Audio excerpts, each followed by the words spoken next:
এই সুজা, কি হলো তোমার? ওই কথা বলো, কি হলো তোমার?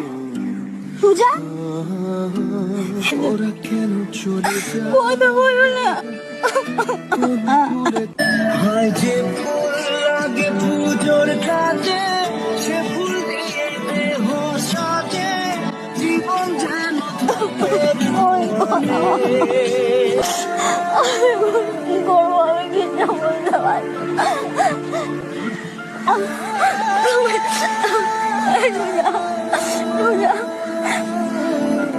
আমি যাই, আমি ডেকে। কি হলো, কোথায় যাচ্ছ? মানে কোথায়, কাকে ডাকতে যাচ্ছ? এখানে বসো, এত কান্নাকাটি করে কি আছে? ভূত হয়ে জ্যান্ত হয়ে গেছে। কি করছিলে তুমি আমার সাথে এটা?